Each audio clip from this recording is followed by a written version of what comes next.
el siguiente reportaje y tiene que ver con otra fiscal intocable, pero la que está de moda, ¿no? Marita Barreto, la más mediática, que anda desatada, empoderada al grado de tener la soltura y la confianza y el aplomo de salir en medios públicos a acusar al poder político corrupto de estar detrás del relevo del coronel Harvey Colchado de la jefatura de la DIVIAC. O sea, así, se enfrenta y pecha directo al gobierno, a Dina Boluarte. Ella está en un viaje que realmente no tiene parangón. Y eso no es bueno. Ella es una fiscal provincial. No puede manejar desde su fiscalía con sus casos a todo el país. No puede dar los golpes que ha dado, incluyendo a periodistas como nuestro amigo Juan Carlos Tafur, que puede haber cometido errores, que puede haber tenido deslices, como él mismo admite, pero que le allanen la casa así a un periodista y lo acusen de ser el brazo mediático de una organización criminal.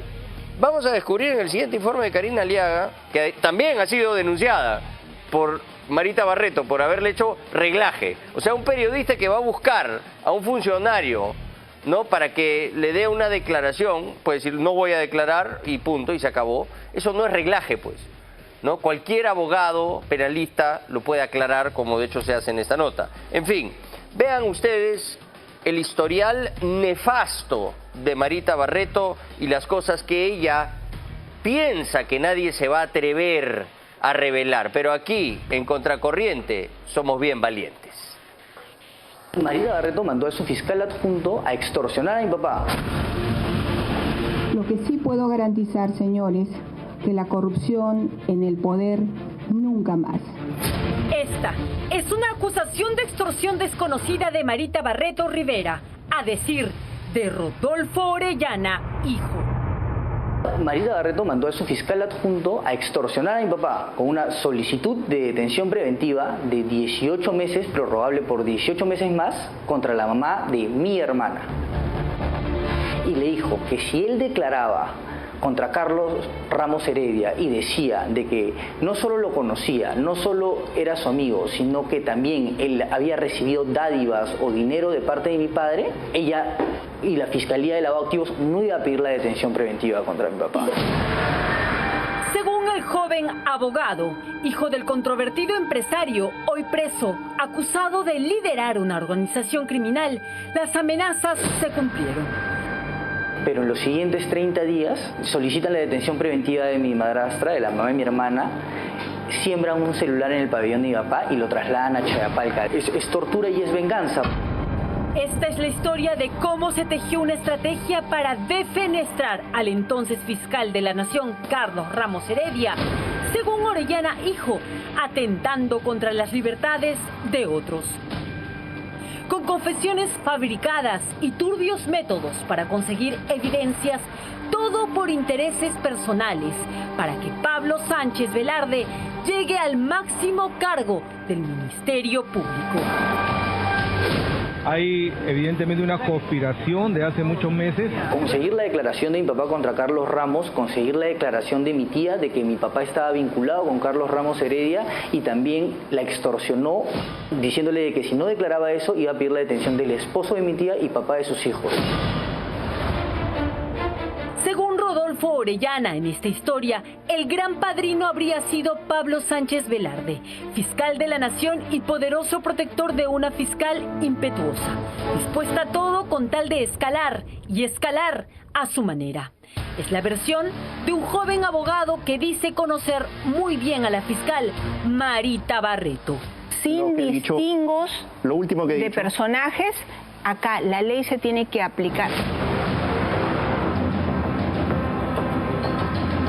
¿Cuál era el fin de Marita? Si ella ganaba el padrinazgo de Pablo Sánchez y se perennizaba en la fiscalía y lograba retirar a los fiscales superiores, ella iba a poder empezar a extorsionar a los nuevos empresarios. Consecuencia de esas extorsiones y de las dádivas que probablemente ha recibido es que se ha comprado una casa de playa en Asia, al contado. Esta es la ficha registral del lujoso inmueble que compró la fiscal Barreto por solo $60,000 en medio de un condominio opulento en Asia a una pareja de esposos. La noticia no pasó inadvertida al ente del periodista José Briceño, quien denunció el caso en su programa Hora 6 de redes sociales. Soy el periodista que está siendo perseguido por la fiscal Marita Barreto. Está pidiendo 15 años de prisión preventiva contra mi persona. El periodista Briceño del diario Expreso cuestionó cómo había hecho la fiscal Marita Barreto para comprarse una casa en una playa exclusiva de Asia, cuando en esos años, entre el 2014 y el 2018, su sueldo como fiscal provincial iba entre 4.000 y 5.000 soles mensuales. También cuestionó el valor del terreno. Hice un trabajo de investigación sobre inconductas funcionales de la doctora Barreto, el cual di a conocer en un espacio que tenía llamado Hora 6. ¿Qué le cuestionaba? O sea, ¿de dónde salió el dinero?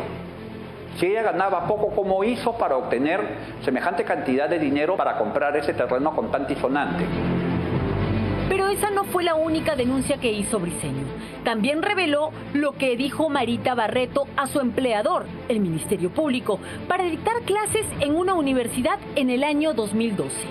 Salud emitió la resolución número 149 el 6 de febrero del 2013 en la que le dijeron que no podían pagarle. Le declararon improcedente porque habían detectado que ella, los días que dijo que estaba enferma, había trabajado para una universidad en Huancayo. Esta es la resolución de Salud. Marita Barreto mintió. Cumpliendo con el protocolo periodístico, Briceño dice que pidió la versión de Barreto con esos documentos y no hubo respuesta. Yo no le tengo miedo a Marita Barreto, soy periodista, no les tengo miedo. Lo que he hecho es un trabajo de investigación basado en documentos emitidos por el propio Estado. Para Orellana y Briceño, la fiscal superior provincial Marita Barreto no tiene escrúpulos cuando se trata de poder. Afirma, hay una lista de traiciones en las que habría derribado personajes con su compulsiva ambición por ascender. Janet Roller, Delia Espinosa, Patricia Benavides, Guido Águila, Sada Goray, a la que le prometió protección y al final la traicionó. La supuesta venganza de Marita Barreto habría comenzado cuando allanaron el estudio Orellana y se rompe la cadena de custodia y hasta se pierden $2.000 del estudio. La falta costó la expulsión a Barreto, quien dicen cobró cuentas. Empieza a armar documentación de casos anteriores de Janet Roller y de Delia Espinosa. Generan un tipo de vinculación con distintos investigados del caso de mi papá y dice de que ellas estaban confabuladas con el estudio de mi papá, que eran parte de la supuesta organización criminal de mi papá.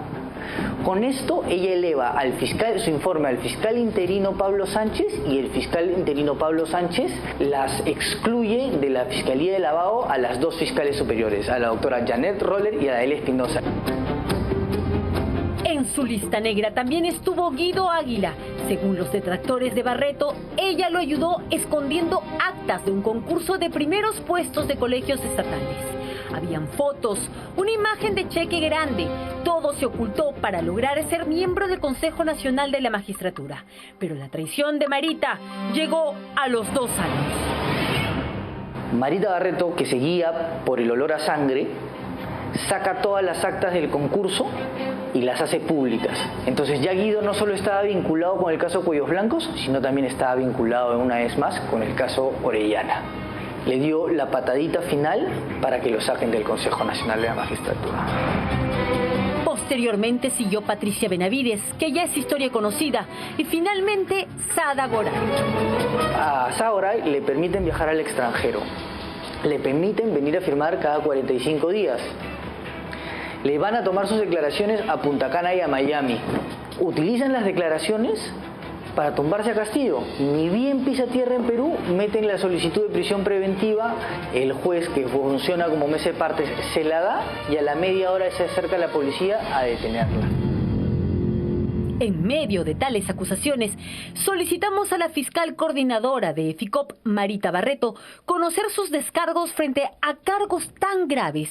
Primero le enviamos un mensaje vía WhatsApp sin respuesta. Después, fuimos a buscarla a su domicilio. Hemos llegado hasta la casa de la fiscal Marita Barreto para recoger su versión como corresponde en todo reportaje periodístico. No la estamos acosando ni haciendo ningún tipo de marcaje, reglaje, como ya intentó observar en este documento, en una citación policial de marzo de 2024, de este año, a la que tuve que acudir para defenderme. En Willax, señora Marita Barreto, solo hacemos periodismo. Cuando un periodista espera en la puerta de la casa de un fiscal para que pueda declarar o toca el timbre, ¿es reglaje, marcaje? No, para nada. Eso es cumplimiento de un deber, cumplimiento de una función o de una profesión, el desarrollo profesional. Para que exista marcaje, el fiscal está en la obligación de probar que quien hacía el seguimiento, la vigilancia, lo hacía con la intención de cometer un delito a futuro. Y ese, por supuesto, no es el caso de ningún periodista, cuya finalidad no es cometer un delito, sino obtener información. Pero en esta historia hay más irregularidades que desencadenaron hasta una denuncia penal contra Marita Barreto por presunta falsificación de documentos y fraude procesal. Barreto usaba un sello como fiscal provincial titular cuando era solo adjunta. Lo que sucede es que Marita Barreto, en su afán de afianzarse y sentirse más poderosa, decide mandarse un sello como si fuera fiscal provincial titular, cargo para el que no había ganado concurso hasta antes del caso de mi padre. ¿Y qué es lo más gracioso? Ella empieza a sellar como fiscal titular por más de un año hasta que nos damos cuenta y planteamos las denuncias respectivas. Así se puede ver claramente en el acta de entrega del colaborador eficaz CELAF 05-2015 que Barreto usa el sello como titular provincial con fecha 21 de mayo de 2015, cuando según esta resolución del entonces Consejo Nacional de la Magistratura obtuvo el cargo recién en octubre, es decir, 7 meses después. Si se hubiese colocado una T de titular y ella en ese momento no hubiese ostentado el cargo de titular, sino simplemente de provisional, en realidad lo que tendríamos es un error administrativo, probablemente un error en la confección del sello. Habría que ver con quién se hizo estos sellos, porque normalmente los sellos son dados por la institución a los fiscales. Pero eso no habría sido su único error. La denuncia contiene pruebas grafotécnicas y una apreciación criminalística que concluyen que hay fabricación de evidencias, falsedad de recibos recopilados de fecha 24 de agosto de 2012, donde no se diferencia el número 5 del 2 y además la firma ilegible del señor Guillermo Alarcón. Si el fiscal es consciente de que la prueba es falsa y sabe que el colaborador está aportando documentos falsos, pero pese a eso los valora, ahí sí podríamos hablar, por ejemplo, de un delito de fraude procesal que podría tener una pena hasta 4 años o eventualmente un acto de corrupción que ya podría tener una pena mayor que hasta podría llegar a los 8 años. Pero además, otros 3 recibos no presentan razón social de imprenta. Y lo peor es que mientras unos tienen 6 dígitos, los que sí tienen fecha solo presentan 5. Una tercera imputación terminaría por cuestionar a Barreto. Los Excel presentados por los colaboradores eficaces difieren entre sí con respecto a los montos de pagos efectuados. Así se lee que el colaborador eficaz 012-2014 con fecha 2 de febrero 2015 repartió la cantidad de 14.000 soles. El mismo colaborador en agosto de ese año establece que el pago a los coimputados luego fue de 15.000. Lo que puede evidenciar una fabricación de pruebas a conveniencia. Si se hubiese cambiado o se hubiese adulterado alguna prueba, la consecuencia nuevamente recae en el aspirante a colaborador. Si los fiscales conocían, podríamos hablar, por ejemplo, de un presunto acto de corrupción, ¿no? Porque se estaría beneficiando evidentemente de alguna manera al fiscal a cambio pues, de hacer algo que es contrario a sus funciones. ¿Y cuál es la pena? Ahí estamos hablando de una pena que puede llegar hasta los 8 años de cárcel. Marita Barreto lleva 17 años en el Ministerio Público. Es fiscal provincial titular, pero ostenta un cargo de fiscal superior, coordinadora de EFICOP, gracias a que Patricia Benavides la nombró fiscal superior provincial. Hoy es considerada una de las fiscales más poderosas del país.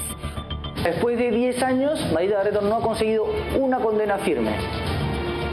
Es más, del caso de mi papá solo hay 2 detenidos con prisión preventiva, hasta ahorita, que son mi papá y su hermana.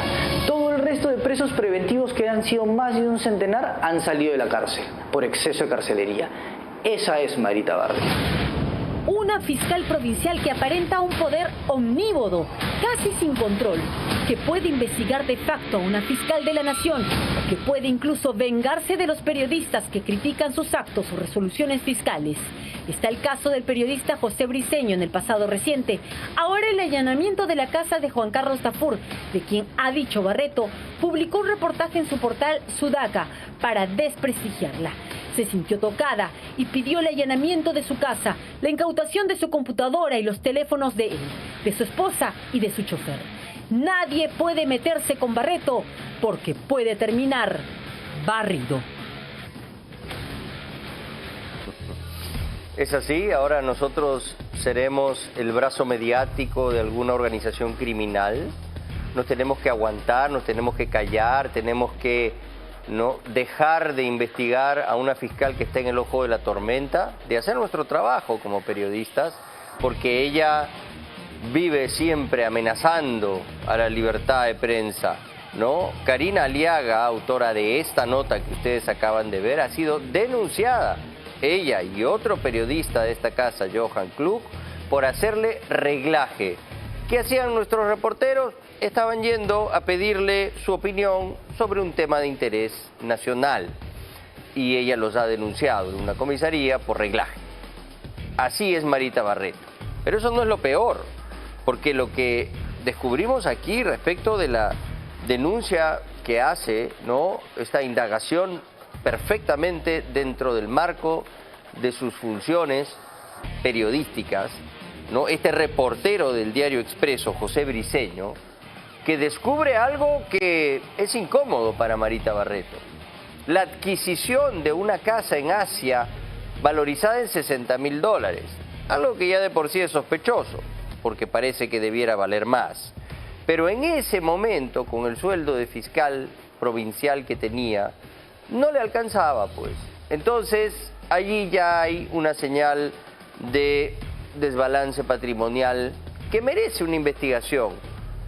Y está siendo investigada, por eso dicho sea de paso. ¿Pero qué hizo?